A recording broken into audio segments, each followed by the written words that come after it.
ಆಮೇಲೆ ಏನೇ ಆಗ್ಲಿ ಇವನಿಗೆ ಸ್ವಲ್ಪ ಅನುಮಾನ ಸ್ವಭಾವ ಆದ್ರಿಂದ ಬ್ರಾಹ್ಮಣರು ಬೈದಿಲ್ಲ ಅಂತ ಆದರೂ ಅವನಿಗೆ ಶುರುವಾಯಿತು.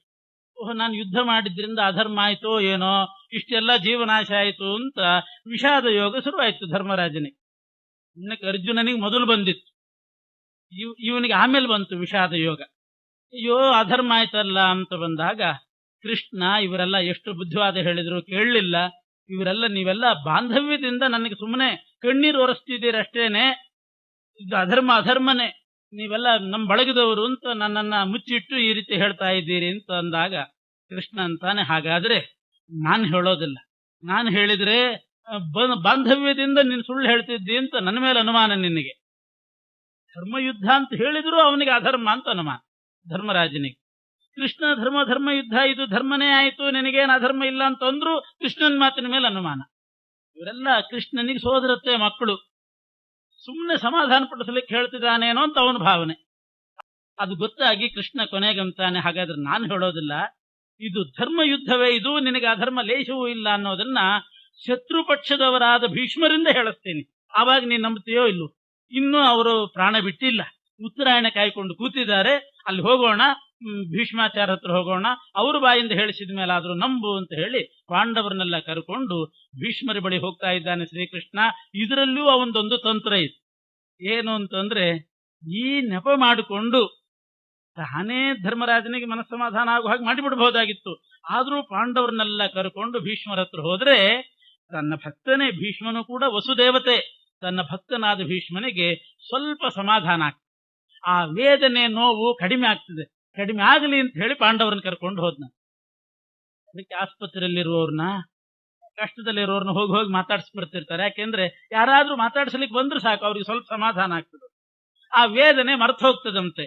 ಭೀಷ್ಮರಿಗೆ ಎಂಥ ವೇದನೆ, ಶರತಲ್ಪದಲ್ಲಿ ಬಿದ್ದಿದ್ದಾರೆ, 8 ಸಲ ಗರ್ಭವಾಸದಲ್ಲಿದ್ದಾಗ ಎಷ್ಟು ದುಃಖ, 8 ಸಲ ಮರಣಶೈಲಿಯಲ್ಲಿದ್ದಾಗ ಎಷ್ಟು ದುಃಖ, ಅಷ್ಟು ದುಃಖ ಆಗ್ತಾ ಇದೆ. ಅದು ಹೋಗ್ಲಿ ಅಂತ ಕೃಷ್ಣ ತಾನು ಮತ್ತು ಪಾಂಡವರು ಇವ್ರನ್ನೆಲ್ಲ ಕರ್ಕೊಂಡು ಅಲ್ಲಿ ಹೋದನಂತೆ. ಅವರಿಗೆ ಸ್ವಲ್ಪ ದುಃಖ ಮರೆಯಾಯಿತು, ಉಪದೇಶ ಮಾಡ್ರಿ ಅಂತಂದಾಗ ಭೀಷ್ಮರು ಮುಂದೆ ಉಪದೇಶ ಮಾಡಿದ್ದಾರೆ ಶಾಂತಿ ಪರ್ವವನ್ನ. ಅನಂತರದಲ್ಲಿ ಧರ್ಮರಾಜನಿಗೆ ರಾಜ ಪದವಿಯಲ್ಲಿ, ಭೀಮಸೇನ ದೇವರಿಗೆ ಯುವರಾಜ ಪದವಿಯಲ್ಲಿ ಪಟ್ಟಾಭಿಷೇಕವೂ ಕೂಡ ಆಯಿತು. ಇವರು ಪಟ್ಟಾಭಿಷಿಕ್ತರಾಗಿ ಸಂತೋಷದಿಂದಿರುವಾಗ ಚಾರ್ವಾಕ ಎಂಬಂಥ ಒಬ್ಬ ರಾಕ್ಷಸ ಯತಿವೇಷದಿಂದ ಬಂದು ಸುಮ್ಮನೆ ಬ್ರಾಹ್ಮಣರ ಮೇಲೆ, ಅವರ ಮೇಲೆ ಹೊರಿಸಿ ಬ್ರಾಹ್ಮಣರೆಲ್ಲರೂ ಕೂಡ ನಿಮ್ಮನ್ನ ಬೈತಿದ್ದಾರೆ ಅಂತ ಧರ್ಮರಾಜ ಭೀಮ ಅವರಿಗೆ ಹೇಳ್ಬಿಡ್ತಾನೆ. ಆ ಚಾರ್ವಾಕ ರಾಕ್ಷಸ ಅದು ತನ್ನ ಮಾತು ನಂಬಲಿ ಅಂತ ಯತಿವೇಷದಿಂದ ಬಂದು ಬ್ರಾಹ್ಮಣರ ಮೇಲೆ ಹಾಕಿ ಹೇಳಿದ. ಧರ್ಮರಾಜನಿಗೆ ಬಹಳ ವ್ಯಥೆ ಆಯಿತು. ಯಾಕೆ ಬ್ರಾಹ್ಮಣರು ಬೈತಿದ್ದಾರೆ ಅಂತ ಅವರನ್ನೆಲ್ಲ ಕರೆದು ಅವರಲ್ಲಿ ಕೇಳಿದಾಗ ಅವರಿಗೆ ಆಘಾತ ಆಯಿತು. ನಾವು ಏನು ಹೇಳಲಿಲ್ಲ ಬಿಟ್ಟಿಲ್ಲ, ಸುಮ್ಮನೆ ಧರ್ಮರಾಜನಿಗೂ ಭೀಮನಿಗೂ ಮತ್ತು ಬ್ರಾಹ್ಮಣರಿಗೂ ಪರಸ್ಪರ ಒಡಕುಂಟು ಮಾಡಲಿಕ್ಕೆ ಇದು ಭೇದೋಪಾಯ ಅಂತಾರೆ. ಹೀಗೆ ಒಬ್ರಿಗೊಬ್ಬರಿಗೆ ಒಡಕುಂಟು ಮಾಡಲಿಕ್ಕೆ ಯಾರ ಮೇಲೋ ಚಾಡಿ ಹೇಳಿಬಿಟ್ಟು ಮಾಡುವಂತಹ ಕಾರ್ಯ. ಈ ರೀತಿ ಅವರಲ್ಲಿ ಪರಸ್ಪರ ಒಡಕುಂಟು ಮಾಡಲಿಕ್ಕೆ ಚಾರ್ವಾಕ ರಾಕ್ಷಸ ಮಾಡಿದ್ದ. ಅದು ಬ್ರಾಹ್ಮಣರಿಗೆ ಗೊತ್ತಾಯಿತು. ನಮಗೂ ಮತ್ತು ಧರ್ಮರಾಜನಿಗೂ ಇರುವ ಒಳ್ಳೆ ಸಂಬಂಧವನ್ನ ಕೆಡಿಸೋ ಪ್ರಯತ್ನ ಮಾಡ್ತಿದ್ದಾನೆ ಆ ಚಾರ್ವಾಕ ರಾಕ್ಷಸ. ಅವನು ದುರ್ಯೋಧನನ ಸ್ನೇಹಿತ, ಯತಿರೂಪದಿಂದ ಬಂದು ಮಾಡಿದ್ದ. ಅದಕ್ಕೆ ಬ್ರಾಹ್ಮಣರು ಸಿಟ್ಟಾಗಿ ಅವನನ್ನ ಹುಂಕಾರದಿಂದ ಸುಟ್ಟಾಕಿ ಬಿಡ್ತಾರೆ, ಭಸ್ಮೀಭೂತನಾದ. ಮತ್ತೆ ಧರ್ಮರಾಜ ಪುನಃ ಅಯ್ಯೋ ನನ್ನ ಮನೆಯಲ್ಲಿ ಒಬ್ಬ ಯತಿ ಭಸ್ಮೀಭೂತನಾದ, ಸುಟ್ಟು ಹೋದ ಅಂತ ಪುನಃ ವ್ಯಥೆಪಟ್ಟಾಗ ಕೃಷ್ಣ ಅದರ ರಹಸ್ಯ ಹೇಳ್ತಾನೆ. ಅವನು ದುರ್ಯೋಧನನ ಸ್ನೇಹಿತ, ಯತಿ ಅಲ್ಲ, ಅವನು ಸಾಯಬೇಕಾದ್ದೆ ಅಂತ ಸಮಾಧಾನ ಪಡಿಸಿದ. ಆದರೂ ಧರ್ಮರಾಜನ ಮನಸ್ಸಿನಲ್ಲಿ ಈ ಯುದ್ಧ ನಡೆದದ್ರಿಂದ ನನಗೆ ನರಕವಾಗ್ತದೋ ಏನೋ, ಪಾಪ ಬಂತೋ ಏನೋ ಅಂತ ಸಂದೇಹ ಇದ್ದಾಗ ಅದಕ್ಕೆ ಶ್ರೀಕೃಷ್ಣಾದಿಗಳೆಲ್ಲರೂ ಕೂಡ ಬೇಕಾದಷ್ಟು ಉಪದೇಶ ಮಾಡಿದರು. ಇದು ಧರ್ಮಯುದ್ಧ, ಇಂಥ ಯುದ್ಧದಿಂದ ಪಾಪ ಇಲ್ಲ ನರಕ ಇಲ್ಲ ಅಂತ ಹೇಳಿದ್ರೆ ಅವನಿಗೆ ಸಮಾಧಾನ ಆಗ್ತಾ ಇಲ್ಲ. ಇವರೆಲ್ಲ ಸ್ನೇಹಿತರು ಬಂಧುಗಳು, ಸುಮ್ಮನೆ ನನ್ನನ್ನು ಕಣ್ಣೀರು ಒರೆಸಲಿಕ್ಕೆ ಈ ರೀತಿ ಹೇಳ್ತಿದ್ದಾರೆ ಅಂತ ಅಂದ್ಕೊಂಡಾಗ ಶ್ರೀಕೃಷ್ಣ ಎಲ್ಲರನ್ನು ಜೊತೆ ಮಾಡಿ ಭೀಷ್ಮರ ಹತ್ರ ಕರ್ಕೊಂಡು ಹೋಗ್ತಾ ಇದ್ದಾನೆ. ಭೀಷ್ಮರಿಂದ ಉಪದೇಶ ಮಾಡಿಸ್ತೇನೆ. ಜ್ಞಾನ ಸೂರ್ಯ ಭೀಷ್ಮ ಅಂದ್ರೆ ಜ್ಞಾನ ಸೂರ್ಯ. ಅಸ್ತಂಗತರಾಗ್ತಾರೆ. ಅಷ್ಟರಲ್ಲೇ ಅವರಲ್ಲಿದ್ದಂತಹ ಜ್ಞಾನ ಸಂಪತ್ತೆಲ್ಲ ನಿಮ್ಮಲ್ಲಿ ಬರಲಿ ಅಂತ ಹೇಳಿ ಒಬ್ಬರಲ್ಲಿ ಇದ್ದಂತಹ ಜ್ಞಾನ ಅವರ ಜೊತೆಗೆ ಹೋಗಬಾರದು. ಅವರಿಂದ ಇನ್ನೊಬ್ಬರಿಗೆ ಅದು ಸಂಕ್ರಾಂತವಾಗಬೇಕು, ಇನ್ನೊಬ್ಬರಿಗೆ ಬರಬೇಕದು. ಆ ಜ್ಞಾನ ಅವರಲ್ಲಿ ಮಾತ್ರ ಇದ್ದಂತಹದ್ದು ಹೋಯ್ತು ಅಂತಂದ್ರೆ ಮತ್ತೆ ಸಿಗಲಾರದು. ಬೇರೆ ಸಂಪತ್ತಾದರೂ ಸಿಗ್ತದೆ, ಜ್ಞಾನ ಸಂಪತ್ತು ಮಾತ್ರ ಸಿಗೋದು. ಬಹಳ ದುರ್ಲಭ ಜ್ಞಾನ ಸಂಪತ್ತು, ವಿದ್ಯಾ ಸಂಪತ್ತು. ಅದನ್ನ ಪಡಿಬೇಕು ಅಂತ ಹೇಳಿ ಕೃಷ್ಣ ಪಾಂಡವರನ್ನ ಕರ್ಕೊಂಡು ಹೋದ. ಉಪದೇಶ ಮಾಡ್ರಿ ಅಂತ ಭೀಷ್ಮರಿಗೆ ಹೇಳಿದಾಗ ಭೀಷ್ಮರು ಸ್ವಲ್ಪ ಸಂಕೋಚ ಪಡ್ತಾರೆ. ನಾನೇನೋ ಉಪದೇಶ ಮಾಡ್ಲಿಕ್ಕೆ ಸಿದ್ಧ. ಅವ್ರಿಗೆ ಎಷ್ಟು ಉತ್ಸಾಹ ನೋಡ್ರಿ. ಅಷ್ಟು ವಯಸ್ಸಾಗಿದೆ ಭೀಷ್ಮರಿಗೆ, ಅಂಥ ವೃದ್ಧಾಪ್ಯ, ಅದರ ಜೊತೆಗೆ ಶರತಲ್ಪದಲ್ಲಿ ಬಿದ್ದಿದ್ದಾರೆ. ಬಹುಕಾಲದಿಂದ ಹೋರಾಡಿದವರು, ಯುದ್ಧ ಮಾಡಿದ್ದರು, ಆ ಶರತಲ್ಪದಲ್ಲಿ ಬಿದ್ದಿದ್ದಾರೆ. ವೇದನೆ ಆಗ್ತಾ ಇದೆ, ರಕ್ತ ಸುರಿತಾ ಇದೆ, ನೋವು. ಅದರ ಮಧ್ಯದಲ್ಲಿ ಕೃಷ್ಣ ಪಾಂಡವರಿಗೆ ಉಪದೇಶ ಮಾಡ್ರಿ ಅಂತ ಹೇಳ್ತಾ ಇದ್ದ. ಇನ್ಯಾರಾದ್ರೂ ಆಗಿದ್ರೆ ನಂಗಾಗಿದೆ, ನಿನಗೇನು ಉಪದೇಶ ಅಂತ ಬೈದು ಕಳಿಸೋ ಪೈಕಿ ಭೀಷ್ಮಾಚಾರ್ಯರು ಉತ್ಸಾಹದಿಂದ ಆವಾಗ ಉಪದೇಶಕ್ಕೆ ಸಿದ್ಧರಾಗಿದ್ದಾರೆ. ಇಡೀ ಸಮಗ್ರ ಶಾಂತಿ ಪರ್ವ ಉಪದೇಶ ಮಾಡ್ಲಿಕ್ಕೆ ಸಿದ್ಧರಾಗಿದ್ದಾರೆ. ಆದ್ರೆ ಒಂದು ಮಾತು ಹೇಳ್ತಾರಂತವ್ರು, ಕಾಶಕ್ತಿರ್ಮಮ ದೇವೇಶ ಅಂದ್ರು. ಕೃಷ್ಣ, ಪಾಂಡವರಿಗೆ ಉಪದೇಶ ಮಾಡು ಅಂತ ಅವ್ರನ್ನ ಕರ್ಕೊಂಡು ಬಂದಿದ್ದಿ, ಜೊತೆಗೆ ನೀನು ಬಂದ್ಬಿಟ್ಟಿದೆಯಲ್ಲ ಅಂದ್ರು. ನಿನ್ನೆದುರುಗಡೆ ನನಗೇನು ಉಪದೇಶ ಮಾಡ್ಲಿಕ್ಕೆ ನಾಲಿಗೆ ಹೊರಡುತ್ತದೆ ಹೇಳು? ಆದಷ್ಟು ಉಪದೇಶ ನಾನು ಕೂಡ ಹೊಡಿಬಹುದಾಗಿತ್ತು. ಆದ್ರೆ ಎದುರಿಗೆ ನೀನಿದ್ದಿ, ನಿನ್ನೆದುರಿಗೆ ನಿಂತುಕೊಂಡು ನಾನೇನು ಮಾಡ್ಲಿ ಅಂತ ಅಂದಾಗ ಕೃಷ್ಣ ಅಂದ್ಕೊಂಡ, ತಾವೇ ಮಾಡೋದು ಅಂತ ತಿಳ್ಕೊಂಡಿದ್ದಾರೆ ಅಂತ ಅಂದ್ಕೊಂಡೆ. ಮಾಡು ಅಂತಂದ್ರೆ ಮಾಡಿದ್ರು ಅವರೆಲ್ಲಿ ಮಾಡ್ತಾರೆ? ಪರಮಾತ್ಮನೇ ಒಳಗೆ ನಿಂತುಕೊಂಡು ಏನ್ ನುಡಿತಾನೋ ಅದಂತಾನೆ, ನುಡಿಸಿದ್ದನ್ನ ನುಡಿಬೇಕು ಅಂತ ಹೇಳಿ ಕೊನೆಗೆ ಹೇಳಿದೆ, ಹೌದು ನಿಮಗೇನು ಶಕ್ತಿ ಇಲ್ಲ, ನೀವು ಉಪದೇಶ ಮಾಡ್ರಿ ಅಂದ್ರೆ ಅರ್ಥ ಏನು? ನಾನೇ ನಿಮ್ಮೊಳಗೆ ನಿಂತ್ಕೊಂಡು ಉಪದೇಶ ಮಾಡ್ತೇನೆ ಅಂತಾನೆ ಕೃಷ್ಣ. ನಾನೇ ನಿಮ್ಮೊಳಗೆ ನಿಂತ್ಕೊಂಡು ನಿಮ್ಮ ಮುಖವಾಡ ಹಾಕೊಂಡು ನಾನು ಉಪದೇಶ ಮಾಡ್ತೇನೆ. ನನ್ನ ಮುಖದಿಂದಲೇ ನಾನು ಉಪದೇಶ ಮಾಡಿದೆ, ಧರ್ಮರಾಜನಿಗೆ ಸಮಾಧಾನ ಆಗ್ತಾ ಇಲ್ಲ, ನಿಮ್ಮ ಮುಖದಿಂದ ನಾನು ಉಪದೇಶ ಮಾಡ್ತೀನಿ. ಆವಾಗ ಒಪ್ತಾನವನು. ಯಾಕೆಂದ್ರೆ ನೀವು ಶತ್ರು ಪಕ್ಷದವರು, ಆದ್ರಿಂದ ಸರಿಯಾಗಿ ಹೇಳಿದ್ದೀರಿ ಅಂತ ತಿಳ್ಕೊಳ್ತಾನೆ. ನಾನೇ ಹೇಳಿದ್ರೆ ಅವನ್ ಕಡೆಯವನು ಅಂತ ಆಗಿಬಿಡ್ತದೆ. ಅವರವ್ರ ಕಡೆಯವರು ಯಾವಾಗ್ಲೂ ಹೊಗಳ್ಬಾರ್ದು, ಮತ್ತೊಬ್ರು ಹೊಗಳು. ಅವರವ್ರ ಕಡೆಯವರೇ ಬಂದ್ರೆ ಏನು ಅದೇನು ಮಹತ್ವ ಇರೋದಿಲ್ಲ. ಆದ್ರಿಂದ ನಿಮ್ಮ ಮುಖವಾಡ ಹಾಕೊಂಡು ನಾನೇ ಉಪದೇಶ ಮಾಡ್ತೇನೆ ಅಂತ ಭೀಷ್ಮರೊಳಗೆ ನಿಂತುಕೊಂಡು ಶ್ರೀಕೃಷ್ಣ ತತ್ವಗಳನ್ನು ಉಪದೇಶ ಮಾಡ್ತಾ ಇದ್ದಾನೆ. 4 ವರ್ಣದವರ ಧರ್ಮ, ಸ್ತ್ರೀಯರ ಧರ್ಮ, ಪುರುಷರ ಧರ್ಮ, ಸಾಮಾನ್ಯ ಧರ್ಮ, ಹೀಗೆಲ್ಲ ಉಪದೇಶ ಮಾಡಿದ. ವಿಶೇಷವಾಗಿ ಬ್ರಾಹ್ಮಣರಿಗೆ ವಿಹಿತವಾಗಿರತಕ್ಕಂಥ ಧರ್ಮ ಅಂತಂದ್ರೆ ತತ್ವೋಪದೇಶ. ಸಾಮಾನ್ಯ ಭಾಗವತ ಧರ್ಮ ಅಂತಿದೆ. ಹರಿಸರ್ವೋತ್ತಮ ಎಲ್ಲರೂ ತಿಳ್ಕೊಳ್ಬೇಕು. ಹರಿಸರ್ವೋತ್ತಮ ಅಂತ ಇಂಥ ವರ್ಣದವರಿಗೆ ಈ ಜ್ಞಾನ ಅಂತ ಜ್ಞಾನ ಮೀಸಲಾಗಿಲ್ಲ. ಜ್ಞಾನಕ್ಕೆ ಜಾತಿ ಇಲ್ಲ, ಜ್ಞಾನಕ್ಕೆ ಮತ ಇಲ್ಲ, ಜ್ಞಾನಕ್ಕೆ ಮಠ ಇಲ್ಲ. ಜ್ಞಾನ ಹರಿಸರ್ವೋತ್ತಮತ್ವ ಜ್ಞಾನ ಎಲ್ರಿಗೂ ಅದನ್ನ ಸಂಪಾದನೆ ಮಾಡಲಿಕ್ಕೆ ಅಧಿಕಾರ ಇದೆ. ಅದನ್ನ ಎಲ್ಲರೂ ಕೂಡ ಪಡಿಬೇಕು.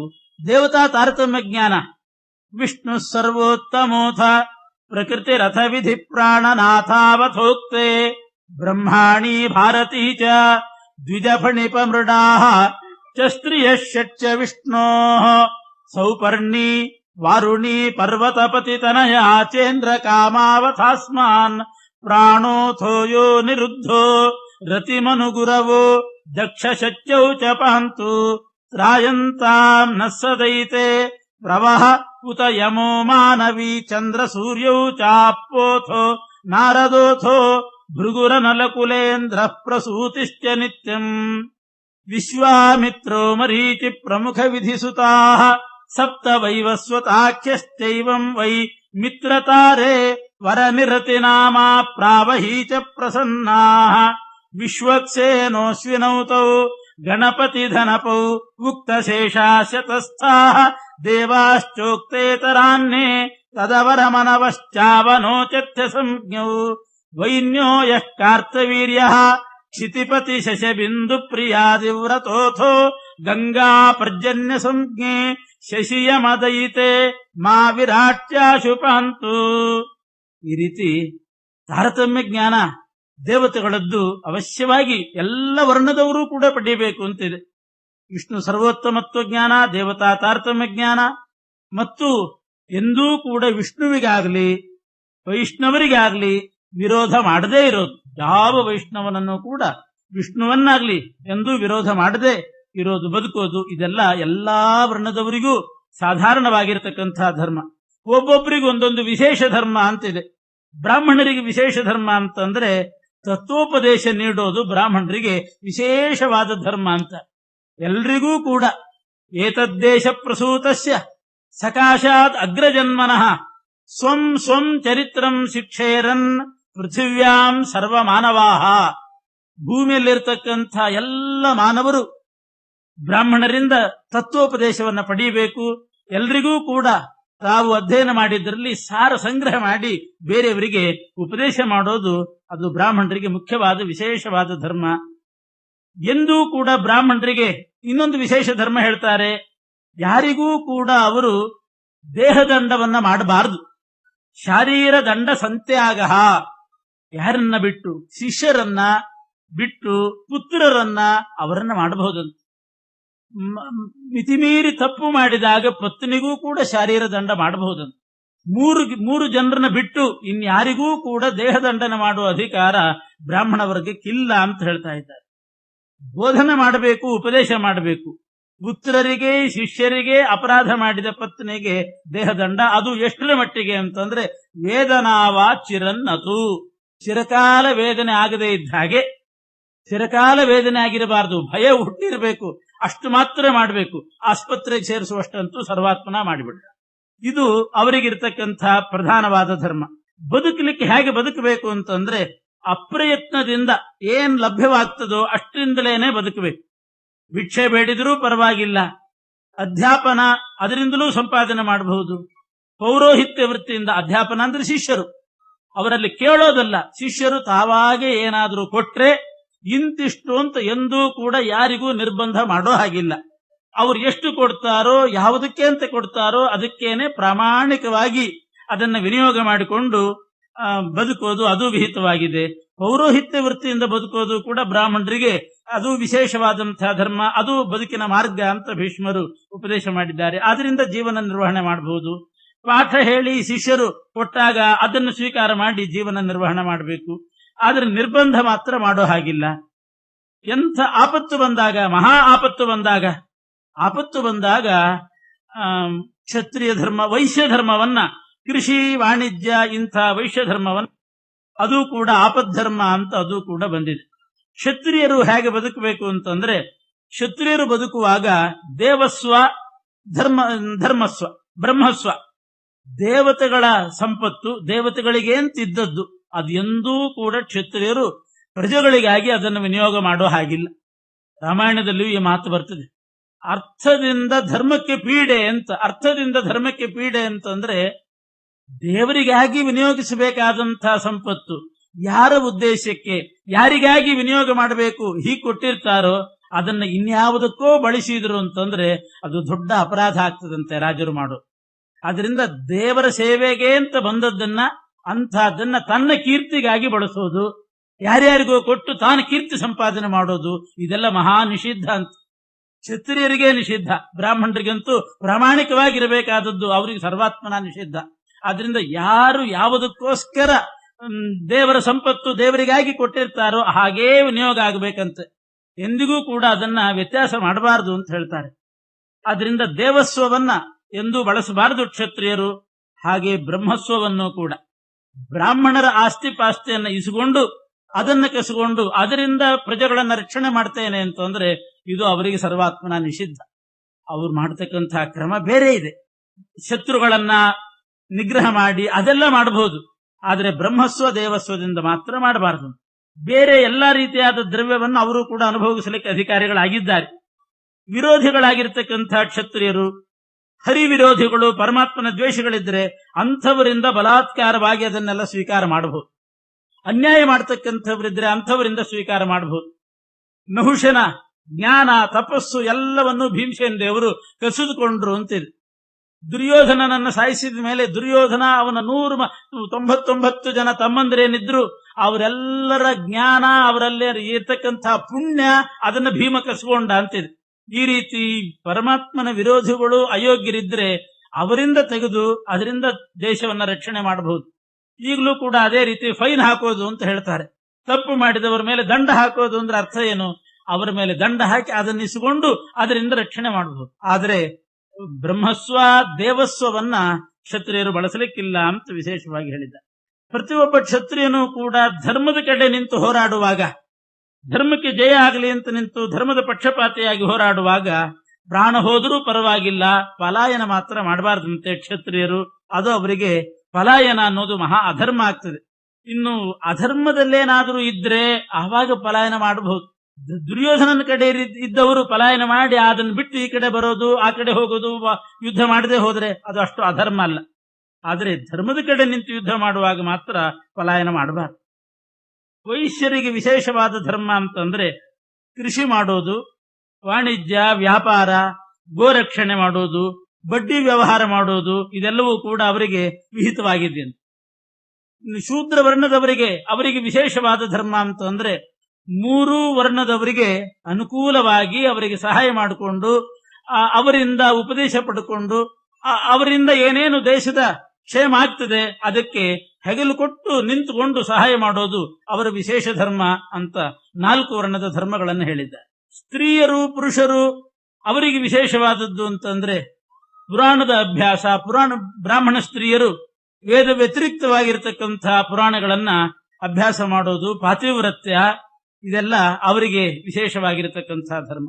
ಹೀಗೆ ಪುರುಷರು, ಅವರು ಬ್ರಾಹ್ಮಣರು ತ್ರಿವರ್ಣದವರು ವೇದವನ್ನು ಅಧ್ಯಯನ ಮಾಡಬೇಕು, ವೇದಾಧ್ಯಯನ ಮಾಡಿ ಯಜ್ಞ ಯಾಗಾದಿಗಳನ್ನು ಮಾಡಿ ದೇವತೆಗಳನ್ನು ಸಂತೋಷಪಡಿಸ್ತಾ ಅದರಿಂದ ಮಳೆ ಬೆಳೆ ಪಡೀಲಿಕ್ಕೆ ಮಾಡಬೇಕಾದ ಕಾರ್ಯ ಅವರದ್ದು. 3 ವಿಧ ಜೀವರಾಶಿಗಳಿದ್ದಾರೆ. ಯಾರು ವಿಷ್ಣು ವೈಷ್ಣವ ದ್ವೇಷ ಮಾಡ್ತಾರೆ ಅವರು ತಮೋಯೋಗ್ಯರು, ತಮಸ್ಸಿಗೆ ಹೋಗ್ತಾರೆ. ತತ್ವದಲ್ಲಿ ಹರಿಸರ್ವೋತ್ತಮತ್ವ ತತ್ವದಲ್ಲಿ ಸಂಶಯ ಪಡ್ತಕ್ಕಂಥವ್ರು, ದ್ವೇಷ ಮಾಡೋದಿಲ್ಲ, ಸಂಶಯ ಪಟ್ರೆ ಅವರು ನರಕಕ್ಕೆ ಹೋಗ್ತಾರೆ. ಗುಣ ಮತ್ತು ದೋಷಗಳು ಸಮಾನವಾಗಿದ್ದು ಯಾರು ಅದನ್ನು ಸಮಾನವಾಗಿ ಇಟ್ಟುಕೊಂಡಿರ್ತಾರೆ ಅಂಥವರು ಪುನಃ ಪುನಃ ಮನುಷ್ಯ ಜನ್ಮಕ್ಕೆ ಬರ್ತಕ್ಕಂಥವರಾಗ್ತಾರೆ. ಜ್ಞಾನಾದಿ ಗುಣಗಳು ಹೆಚ್ಚೆಚ್ಚು ಇದ್ರೆ ಕ್ರಮೇಣ ಅದರಿಂದ ದೋಷ ಕಳ್ಕೊಂಡು ಅವರು ಉತ್ತಮ ಲೋಕವನ್ನ ಪಡಿಬಹುದು. ಪಾಪ ಪರಿಹಾರ ಆಗಬೇಕಾದ್ರೆ, ಏನಾದರೂ ಪಾಪ ಸಂಘಟನೆ ಆದ್ರೆ ಅದರ ಪರಿಹಾರ ಆಗಬೇಕಾದ್ರೆ ಏನು ಮಾಡಬೇಕು? ಧರ್ಮರಾಜ ಕೇಳಿದಾಗ ಬಹಳ ಒಳ್ಳೆಯ ಮಾತು ಹೇಳ್ತಾರೆ. ಪರಮಾತ್ಮನ ಪ್ರೀತಿ ಪಡಿಸಿದಾಗ ಪಾಪ ಪರಿಹಾರ ಆಗ್ತದೆ. ವಿಷ್ಣು ಪ್ರೀತನಾಗುವಂತೆ ನೋಡ್ಕೊಳ್ಬೇಕು, ಅವನಿಗೆ ಪ್ರೀತಿಕರವಾದ ಕರ್ಮಗಳನ್ನು ಮಾಡಿಕೊಳ್ಬೇಕು. ಯಾರು ವಿಷ್ಣು ಭಕ್ತರಿದ್ದಾರೆ ಅವರಿಂದ ಆಶೀರ್ವಾದ ಪಡಿತಾ ಇರಬೇಕು. ಹಾಗಾಗಿ ವಿಷ್ಣು ಭಕ್ತರ ಆಶೀರ್ವಾದ ಆಗ್ತಾ ಇದ್ರೆ ಅವರ ವಚನದಿಂದಲೇ ಪಾಪ ಹೋಗ್ತದೆ. ಪಾಪ ಹೋಯ್ತು ಅಂತ ನೀವು ಹೇಳ್ರಿ ಅಂತ ಅನಿಸ್ತಾರೆ ಕೆಲವರು, ಹೋಯ್ತು ಅಂತ ಅವ್ರು ಹೇಳಿಬಿಟ್ರೆ ಪಾಪ ಹೋಗ್ತದೆ. ಹೀಗೆ ವೈಷ್ಣವರ ವಿಷ್ಣು ವೈಷ್ಣವ ವಾಕ್ಯೇನ ಅಂತಾರೆ ಭೀಷ್ಮರು. ಅವರ ವಾಕ್ಯದಿಂದಲೇನೆ, ಅವರ ಮಾತಿನಿಂದಲೇನೆ ಪಾಪ ಹೋಗೋದು ಅಂತುಂಟು. ಅಂದ್ರೆ ಆಶೀರ್ವಾದ, ನಿನಗೆ ಒಳ್ಳೇದಾಗ್ಲಿ ಒಳ್ಳೇದಾಗ್ಲಿ ಅಂತ ಆಶೀರ್ವಾದ ಮಾಡ್ತಾ ಇದ್ರೆ ಅದರಿಂದಲೇನೆ ಪಾಪ ಪರಿಹಾರ ಆಗ್ತದೆ. ಆದ್ರಿಂದ ಆಗಾಗ್ಗೆ ಅಂಥ ಕಾರ್ಯವನ್ನ ವಿಷ್ಣು ವೈಷ್ಣವರ ಆಶೀರ್ವಾದ ಪಡೀತಕ್ಕಂಥ ಕಾರ್ಯವನ್ನ ಮಾಡ್ತಾ ಇರಬೇಕು. ಹೀಗೆ ಪಾಪ ಪರಿಹಾರದ ಉಪಾಯವನ್ನು ಕೂಡ ಹೇಳಿದ್ರು. ಇಷ್ಟು ಸಾರ ಆಚಾರ್ಯರು ಸಂಗ್ರಹ ಮಾಡಿದ್ದಾರೆ. ಭೀಷ್ಮರ ಉಪದೇಶ ಆದ ಮೇಲೆ ಅಲ್ಲೇ ಒಂದು ಮೀಮಾಂಸೆ ನಡೆಸಿದ್ರಂತೆ ಪಂಚಪಾಂಡವರು ಸೇರಿ. ವಿದುರನೂ ಕೂಡ ಜೊತೆಗಿದ್ದ. ಧರ್ಮರಾಜ ಕೇಳ್ತಾನೆ, ಧರ್ಮ ಅರ್ಥ ಕಾಮ ಮೋಕ್ಷ ಅಂತ 4 ವಿಧ ಪುರುಷಾರ್ಥಗಳನ್ನು ಹೇಳ್ತಾರೆ. ಚತುರ್ವಿಧ ಪುರುಷಾರ್ಥಗಳಲ್ಲಿ ಯಾವುದು ಶ್ರೇಷ್ಠ ಅಂತ ಧರ್ಮರಾಜ ಕೇಳಿದಾಗ, ವಿದುರನನ್ನು ಕೇಳಿದಾಗ ಮೊದಲು ಒಬ್ಬೊಬ್ಬರು ನಿಮ್ಮ ಅಭಿಪ್ರಾಯ ಹೇಳ್ರಿ ಅಂತ ಧರ್ಮರಾಜ ಒಂದು ವಿಷಯ ಎತ್ತಿದ. ಆಗ ಮೊದಲು ವಿದುರ ಹೇಳ್ತಾನೆ, ನನ್ನ ಪ್ರಕಾರ, ನನ್ನ ಚಿಂತನೆ ಪ್ರಕಾರ, ನಾನು ವಿಚಾರ ಮಾಡಿದ ಪ್ರಕಾರ ಧರ್ಮ ಬಹಳ ಶ್ರೇಷ್ಠವಾದ್ದು. ಮಧ್ಯಮ ಧರ್ಮ, ಅರ್ಥ ಅನ್ನೋದು ಮಧ್ಯಮ ಪುರುಷಾರ್ಥ. ಕಾಮ ಅಂತ ಅನ್ನೋದು ಮೋಕ್ಷ ಫಲ. ಧರ್ಮಾರ್ಥ ಕಾಮಗಳಲ್ಲಿ ಯಾವುದು ಅಂತ ಕೇಳಿದಾಗ ಧರ್ಮ ಶ್ರೇಷ್ಠ, ಅರ್ಥ ಹಣ ಅದು ಮಧ್ಯಮ ಪುರುಷಾರ್ಥ, ಕಾಮ ಅಂತನ್ನೋದು ಅಧಮ ಪುರುಷಾರ್ಥ. ಕಾಮ ಅಂತಂದ್ರೆ ಕಾಮ್ಯ ವಸ್ತುಗಳು, ಭೋಗ್ಯ ವಸ್ತುಗಳು, ಅದು ಅಧಮ ಪುರುಷಾರ್ಥ ಅಂತ ವಿದುರ ಹೇಳಿದ. ಅರ್ಜುನ ನಿನ್ನಭಿಪ್ರಾಯ ಏನು ಅಂದ್ರೆ ಅರ್ಜುನ ಹೇಳ್ತಾನೆ ಅರ್ಥ ಶ್ರೇಷ್ಠ ಅಂದ ಅವನು. ಧರ್ಮ ಅರ್ಥ ಕಾಮಗಳಲ್ಲಿ ಅರ್ಥ ಅಂದ್ರೆ ಅದು ಶ್ರೇಷ್ಠ. ಹಣವನ್ನ ಶ್ರೇಷ್ಠ ಅಂತ ಹೇಳಿದ್ನಲ್ಲ ಅರ್ಜುನ, ಇಂದ್ರಾಂಶ ಸಂಭೂತನಾದವನು ಅಂತ ಅನಿಸ್ತದೆ. ಆದರೆ ಅರ್ಜುನನೇ ಬಿಡಿಸಿ ಹೇಳ್ತಾನೆ ಅರ್ಥ ಶ್ರೇಷ್ಠ ಅಂದ್ರೆ ಅರ್ಥದಲ್ಲಿ 2 ವಿಧ ಇದೆ. ದೈವೀ ಸಂಪತ್ತು, ದೈವ ಅರ್ಥ, ಮಾನುಷ ಅರ್ಥ ಅಂತ, ದೈವ ಮಾನುಷ ಅಂತ 2 ಪ್ರಭೇದ. ಅದರಲ್ಲಿ ದೈವ ಅಂತಂದ್ರೆ ದೈವ ಸಂಪತ್ತು, ದೈವ ಅರ್ಥ ಅಂತಂದ್ರೆ ಅದು ವಿದ್ಯೆ. ದೈವ ಅರ್ಥ ಅಂದ್ರೆ ವಿದ್ಯೆ ಅಂತೆ. ಅದು ಬಹಳ ಶ್ರೇಷ್ಠವಾದದ್ದು. ಯಾಕೆ ಅಂದ್ರೆ ಇದ್ರ ಹೇಳಿದ ಧರ್ಮ ಶ್ರೇಷ್ಠ ಅಂತ. ಧರ್ಮ ಶ್ರೇಷ್ಠ ಆಗಬೇಕಾಗಿದ್ರೆ ವಿದ್ಯಾಪೂರ್ವಕವಾಗಿ ಮಾಡಬೇಕು. ಗೊತ್ತಿಲ್ಲದೇನೆ ಧರ್ಮ ಮಾಡಿದರೆ ಅಷ್ಟು ಶ್ರೇಷ್ಠ ಆಗುವುದಿಲ್ಲ. ಅದು ಗೊತ್ತಿದ್ದು ಮಾಡಬೇಕು, ಅದರ ಅರ್ಥ ಏನು ಅಂತ ತಿಳ್ಕೊಂಡು ಮಾಡಬೇಕು. ಅದು ಯದೇವ ವಿದ್ಯೆಯಾ ಕರೋತಿ ಶ್ರದ್ಧೆಯ ಉಪನಿಷದ ತದೇವ ವೀರ್ಯವತ್ತರಂ ಭವತಿ ಅಂತಾರೆ. ಯಾವುದೇ ಕರ್ಮ, ಯಾವುದೇ ಧರ್ಮ ವಿದ್ಯೆಯಾ ಕರೋತಿ, ಜ್ಞಾನ ಪುರಸ್ಸರವಾಗಿ ಮಾಡಬೇಕು. ಒಂದು ಶ್ರಾದ್ದ ಮಾಡಲಿ, ಒಂದು ಪಿಂಡ ಪ್ರದಾನ ಮಾಡಲಿ, ಏನದರ ಅರ್ಥ? ಪಿಂಡ ಅಂದ್ರೆ ಏನದು? ಯಾಕೆ ಹೆಂಗಿಡ್ತಾರೆ? ಯಾಕೆ ಮೂರಿಡ್ತಾರೆ? ಒಂದೊಂದು ಶ್ರಾದ್ದ ಮಾಡುವಾಗ ಒಂದೊಂದು ಗಾತ್ರ ಮಾಡ್ತಾರೆ. ಅದನ್ನ ಯಾವ ಶ್ರಾದ್ದದಲ್ಲಿ ಎಷ್ಟು ಗಾತ್ರದ ಪಿಂಡ ಮಾಡಬೇಕು, ಎಷ್ಟು ಶ್ರಾದ್ದ ಆದರೂ ಕೂಡ ಒಂದು ಸಲವೂ ಅದರ ಪರಿಚಯನೇ ಇಲ್ಲದೇನೆ ಹಾಗೇ ಮಾಡ್ತಾ ಹೋದರೆ ಅಷ್ಟು ಶ್ರೇಷ್ಠ ಆಗೋದಿಲ್ಲ. ಯದೇವ ವಿದ್ಯೆಯಾ ಕರೋತಿ, ಜ್ಞಾನ ಅನ್ನೋದನ್ನು ಕೊಟ್ಟಿದ್ದಾನೆ ಮನುಷ್ಯ, ಪರಮಾತ್ಮ. ಜ್ಞಾನ ಮನುಷ್ಯನಿಗೆ, ಆ ಜ್ಞಾನ ಪಡ್ಡಿಲಿಕ್ಕೆ ಅವನಿಗೆ ಅರ್ಹತೆ ಇದೆ. ಅದನ್ನು ತಿಳ್ಕೊಳ್ಬೇಕು. ಯಾವ ಗಾತ್ರದ್ದಿರಬೇಕು, ಆ ಮಂತ್ರದ ಅರ್ಥ ಏನು, ಪಿಂಡ ಅಂದ್ರೆ ಏನು, ಎಷ್ಟು ದ್ರವ್ಯ ಸೇರಿಸಬೇಕು, ಯಾಕೆ ಸೇರಿಸಬೇಕು, ಅದು ಯಾರ ಶರೀರ, ಯಾರಿಗೆ ನಮಸ್ಕಾರ ಮಾಡ್ತಿದ್ದೀವಿ, ಪಿಂಡಕ್ಕೆ ನಮಸ್ಕಾರ ಅಂದ್ರೆ ಯಾರಿಗೆ, ಇದನ್ನೆಲ್ಲ ತಿಳ್ಕೊಳ್ಬೇಕು. ಸಾಧಾರಣ ಧರ್ಮ, ಪ್ರಮುಖವಾದ ಧರ್ಮ ಶ್ರಾದ್ದ, ಅದರ ಬಗ್ಗೆನೂ ಕೂಡ ಅರಿವಿಲ್ಲದೇನೆ ಮಾಡ್ತಾ ಹೋದ್ರೆ ಅಷ್ಟು ಶ್ರೇಷ್ಠ ಆಗೋದಿಲ್ಲ ಧರ್ಮ. ಇದರ ಹೇಳಿದಂತೆ ಧರ್ಮ ಶ್ರೇಷ್ಠ ಆಗಬೇಕಾಗಿದ್ರೆ ದೈವ ಅರ್ಥ ಬೇಕು. ದೈವ ಅರ್ಥ ಅಂದ್ರೆ ಹಣ. ಅದು ದೈವ ಅಂತಂದ್ರೆ ವಿದ್ಯಾ ಪುರಸ್ಸರವಾಗಿ ಮಾಡಬೇಕು. ಯದೇವ ವಿದ್ಯೆಯಾ ಕರೋತಿ ಶ್ರದ್ಧೆಯ, ನಂಬಿಕೆಯಿಂದ ಮಾಡಬೇಕು. ಯಾವುದೇ ಕೆಲಸ ಮಾಡುವಾಗ ನಂಬಿಕೆ ಇಟ್ಟು ಮಾಡಿದರೆ ಫಲ ಕೊಡ್ತದೆ. ನಂಬಿಕೆ ಇಡದೇನೆ ಇರ್ಲಿ ಮಾಡೋಣಂತೆ, ಹೇಳಿದ್ದಾರೆ ಮಾಡೋಣಂತೆ ಅಂತ ಮಾಡಿಬಿಟ್ರೆ ಅದು ಫಲ ಕೊಡೋದಿಲ್ಲ. ಯಾದೃಶಿ ಭಾವನಾ ತತ್ರ ಸಿದ್ಧಿರ್ಭವತಿ ತಾದೃಶಿ ಅಂತಾರೆ. ದೈವೇ ಮಂತ್ರೇ ತೀರ್ಥೆ ದ್ವಿಜೇ ದೈವೇ ದೈವಜ್ಞೆ ಬ್ರಾಹ್ಮಣೆ ಗುರೌ ಯಾದೃಶಿ ಭಾವನಾ ತತ್ರ ಸಿದ್ಧಿರ್ಭವತಿ ತಾದೃಶಿ. ಮಂತ್ರ ಜಪ ಮಾಡಬೇಕಾದ್ರೆ ಯಾವ ಭಾವನೆಯಿಂದ ಮಾಡ್ತೇವೋ ಅಂಥ ಫಲ. ಮಂತ್ರೇ ತೀರ್ಥೆ, ತೀರ್ಥದಲ್ಲಿ, ದ್ವಿಜರಲ್ಲಿ, ಬ್ರಹ್ಮಜ್ಞಾನಿಗಳಲ್ಲಿ, ಭವಿಷ್ಯ ಹೇಳ್ತಕ್ಕಂಥ ಜ್ಯೋತಿಷ್ಕರಲ್ಲಿ, ಇಲ್ಲೆಲ್ಲ ದೇವತೆಯಲ್ಲಿ ಯಾವ ರೀತಿಯ ಭಾವನೆ ಇರ್ತದೋ ಭಾವನೆಗೆ ತಕ್ಕ ಹಾಗೆ ಸಿದ್ಧಿ ಫಲ. ಸದ್ಭಾವನೆ ಇಲ್ಲ, ಬೇಕಾದಷ್ಟು ಕರ್ಮ ಮಾಡಿದರೂ ಫಲ ಸಿಗೋದು. ಸಮೀಚೀನ ಭಾವನೆ ಇಟ್ಟುಕೊಂಡು ಮಾಡಿದರೆ ಮಾತ್ರ ಆ ಮಂತ್ರ ಫಲ ಕೊಡ್ತದೆ. ಇಲ್ಲದಿದ್ರೆ ಎಷ್ಟು ಜಪ ಮಾಡಿದರೂ ಮಂತ್ರ ಫಲ ಕೊಡೋದು. ತೀರ್ಥ, ಏನೇನು ಸಾಮರ್ಥ್ಯ ಇದೆ ಆ ತೀರ್ಥಕ್ಕೆ. ಯಃ ಪಿಬೇತ್ ಜಲಮೇತೇನ ಸ್ತೋತ್ರೇಣೈವಾಭಿಮಂತ್ರಿತಂ ತಸ್ಯ ಕುಕ್ಷಿಗತಃ ದೋಷಾಃ ಸರ್ವೇ ನಶ್ಯಂತಿ ತತ್ಕ್ಷಣಾತ್. ಸುಮ್ಮನೆ ಹೇಳಲಿಲ್ಲ ಈ ಮಾತು. ಒಂದು ಥಾಲಿಯಲ್ಲಿ ನೀರಿಟ್ಟುಕೊಂಡು ಅದನ್ನು ನೀರು ತುಂಬಿಸಿ ರಾಯರ ಸ್ತೋತ್ರದಿಂದ, ಇಡೀ ಸಮಗ್ರ ರಾಯರ ಸ್ತೋತ್ರದಿಂದ ಅದನ್ನು ಮುಟ್ಟಿ ಅಭಿಮಂತ್ರಿಸಿದರೆ ಯಃ ಪಿಬೇತ್ ಜಲಮೇತೇನ ಸ್ತೋತ್ರೇಣೈವ ಅಭಿಮಂತ್ರಿತಂ, ಇದೊಂದು ಸ್ತೋತ್ರ ಸಾಕು, ಬೇರೆ ಇನ್ನೇನು ಮಂತ್ರ ಬೇಕಾಗಿಲ್ಲ ನಿಮಗೆ. ತಸ್ಯ ಕುಕ್ಷಿಗತ ದೋಷಾಃ ಸರ್ವೇ ನಶ್ಯಂತಿ ತಕ್ಷಣ. ಅವರ ಹೊಟ್ಟೆಯಲ್ಲಿರುವ ಎಲ್ಲ ರೋಗಗಳು ಕೂಡ ಪರಿಹಾರ ಆಗ್ತದೆ. ಇಂಥ ಔಷಧ ಜಗತ್ತಿನಲ್ಲಿ ಯಾವುದೂ ಸಿಗಲಿಕ್ಕಿಲ್ಲ. ಒಂದೊಂದಕ್ಕೊಂದೊಂದು ಮಾತ್ರೆ, ಒಂದೊಂದಕ್ಕೊಂದೊಂದು ಮಾತ್ರೆ. ಎಷ್ಟು ಮಾತ್ರೆಗಳು, ಏನ್ ಕಥೆ. ಒಂದೇ ಮಾತ್ರೆ ಎಲ್ಲಾ ರೋಗಕ್ಕೆ ಅಂತ ಇಲ್ವೇ ಇಲ್ಲ. ಒಂದೊಂದಕ್ಕೊಂದೊಂದು. ಅಕಸ್ಮಾತ್ ಏನಾದ್ರೂ ರ್ಯಾಪರ್ ಹೋಗಿತ್ತು ಅಂತಂದ್ರೆ, ಅದ್ರ ಮೇಲಿಂದು ಚೀಟಿ ಹೋಗಿತ್ತು ಅಂತಂದ್ರೆ ಎಲ್ಲ ಒಂದೇ ತರ ಕಾಣಿಸ್ತದೆ. ಯಾವುದಕ್ಕೋ ಯಾವುದೋ ತಗೊಂಡು ಬಿಟ್ಟ ಅಂತಂದ್ರೆ ಮಹಾ ಅನರ್ಥ. ಇದು ಹಂಗಲ್ಲ. ಈ ಲೋಟದಲ್ಲಿ ನೀರು ತುಂಬಿಸಿ ರಾಯರ ಸ್ತೋತ್ರ ಅಭಿಮಂತ್ರಿಸ್ರಿ. ಹೊಟ್ಟೆ ನೋವು ಬಂದ್ರೂ ಅದೇನೆ, ತಲೆನೋವು ಬಂದ್ರೂ ಅದೇನೆ, ತಲೆ ಕೆಟ್ಟರೂ ಅದೇನೆ, ಎಲ್ಲದಕ್ಕೂ ಅದೇ. ಅಕಸ್ಮಾತ್ ಒಂದಿಷ್ಟು ಡೋಸ್ ಜಾಸ್ತಿ ಆದ್ರೂ ಎಫೆಕ್ಟ್ ಆಗೋದಿಲ್ಲ, ಕಡಿಮೆ ಆದ್ರೂ ಎಫೆಕ್ಟ್ ಆಗೋದಿಲ್ಲ. ಒಂದು ಕೋರ್ಸ್ ಅಂತ ಇಷ್ಟೇ ತಗೋಬೇಕು ಅಂತ ನಿಯಮ ಇಲ್ಲ, ಎಷ್ಟು ತಗೊಂಡ್ರೂ ನಡೀತದೆ.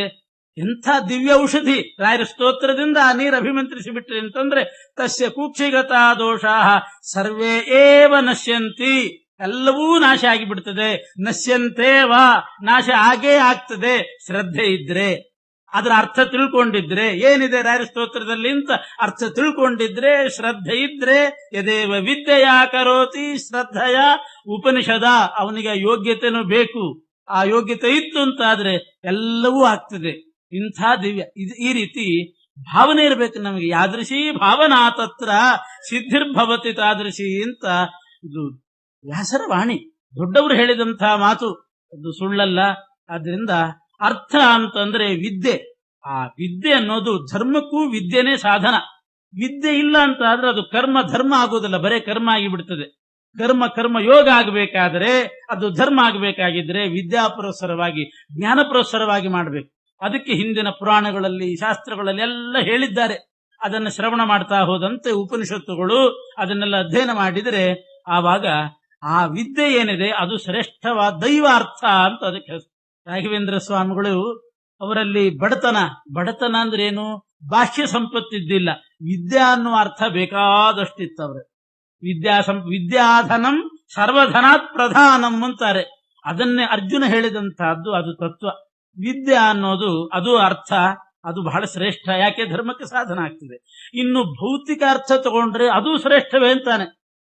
ಬಾಕಿ ಸಂಪತ್ತು ತಗೊಂಡ್ರೆ ಅದು ಶ್ರೇಷ್ಠ ಅಂದ್ಬಿಟ್ಟ. ಯಾಕೆ ಅಂತಂದ್ರೆ ಧರ್ಮಕ್ಕೆ ಅದು ಕೂಡ ಸಾಧನ.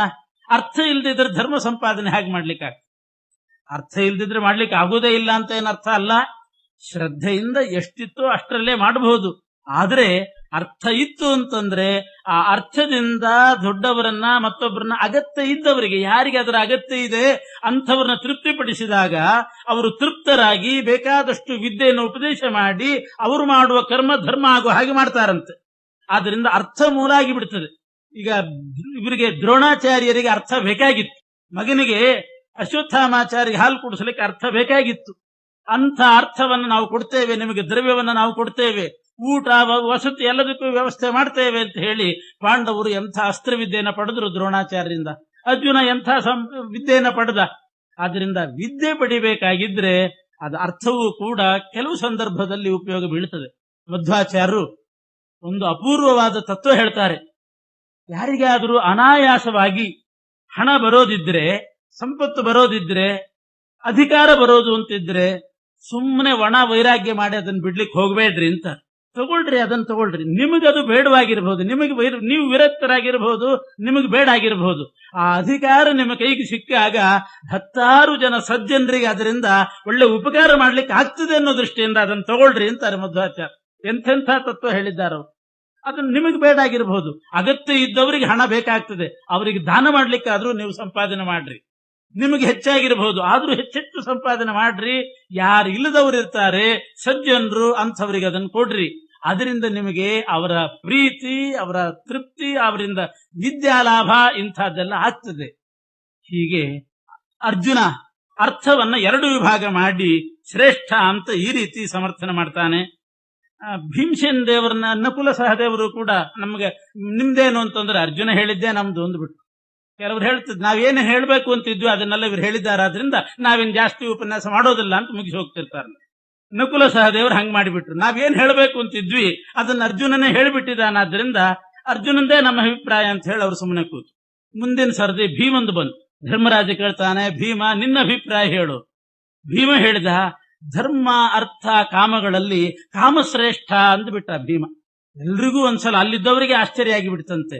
ಇಂಥ ನಿಷ್ಕಾಮ ಕರ್ಮ ಮಾಡತಕ್ಕಂಥ ರುಜುಯೋಗಿಗಳಲ್ಲಿ ರುಜುಪುಂಗವನಾಗಿರ್ತಕ್ಕಂಥ ಭೀಮ ಈ ಮಾತಾಡ್ತಾ ಇದ್ದಾನಲ್ಲ, ಕಾಮಶ್ರೇಷ್ಠ ಅಂದ, ಇದೇನಿದು ಅಂತ ಎಲ್ಲರೂ ಆಶ್ಚರ್ಯ ವ್ಯಕ್ತಪಡಿಸಿದಾಗ ಭೀಮ ಹೇಳ್ತಾನೆ, ಅರ್ಜುನ ಅರ್ಥಶ್ರೇಷ್ಠ ಅಂತ ಹೇಳಿ ಅರ್ಥ ಅಂದ್ರೆ ಏನು ಅಂತ ಅದಕ್ಕೆ ವ್ಯಾಖ್ಯಾನ ಮಾಡ್ಲಿಲ್ವೇ, ಹಾಗೆ ನಾನು ಕೂಡ ಕಾಮ ಅಂದ್ರೆ ಏನು ಅಂತ ವ್ಯಾಖ್ಯಾನ ಮಾಡಿ ಹೇಳ.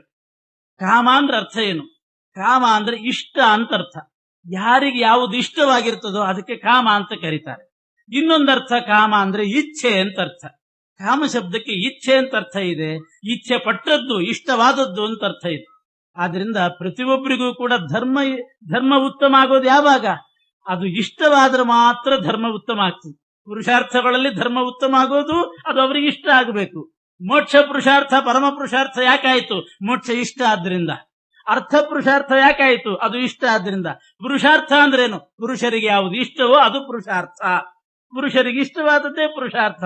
ಆದ್ರಿಂದ ಪ್ರತಿಯೊಬ್ಬರಿಗೂ ಕೂಡ ಒಂದು ವಸ್ತು ಇಷ್ಟ ಅಂತ ಆಗಬೇಕು, ಧರ್ಮವೂ ಇಷ್ಟ ಅಂತ ಆಗಬೇಕು. ಧರ್ಮವೇ ಅನಿಷ್ಟ ಅಂತ ಆದ್ರೆ ಮತ್ತೆ ಅವರಿಗೆ ಧರ್ಮ ಉತ್ತಮ ಆಗೋದು ಹೇಗೆ? ಧರ್ಮವನ್ನೇ ಅನಿಷ್ಟ ಅಂತ ಭಾವಿಸಿದವರಿದ್ದಾರೆ, ಆವಾಗ ಧರ್ಮ ಉತ್ತಮ ಆಗೋದಿಲ್ಲ. ಹಣವನ್ನೇ ಅನಿಷ್ಟ ಅಂತ ಭಾವಿಸಿದ್ರೆ ಆಗೋದಿಲ್ಲ. ಎಲ್ಲವೂ ಇಷ್ಟವಾದಾಗ ಮಾತ್ರ ಅದರ ಬಗ್ಗೆ ಇಚ್ಛೆ ಬರಬೇಕು. ಇಚ್ಛೆ ಬಂತು ಅಂತಂದ್ರೆ ಆವಾಗ ಅದು ಉತ್ತಮ ಪುರುಷಾರ್ಥ ಆಗ್ತದೆ. ಆ ದೃಷ್ಟಿಯಲ್ಲಿ ಹೇಳ್ತಿದ್ದೀನಿ. ಕಾಮ ಅಂದ್ರೆ ಇಚ್ಛೆ ಅಂತ ತಗೊಂಡ್ರೆ ಅದು ಶ್ರೇಷ್ಠ. ಯಾಕೆ ಅಂದ್ರೆ ಮನುಷ್ಯನಿಗೆ ಯಾವುದೇ ಒಂದು ಕೆಲಸವನ್ನ ಇನ್ನೊಬ್ಬರು ಬಲಾತ್ಕಾರವಾಗಿ ಹೇರಿ ಮಾಡಿಸ್ಲಿಕ್ಕೆ ಸಾಧ್ಯ ಇಲ್ಲ. ಬಲವಂತ ಮಾಘ ಸ್ನಾನ ಅಂತಾರೆ.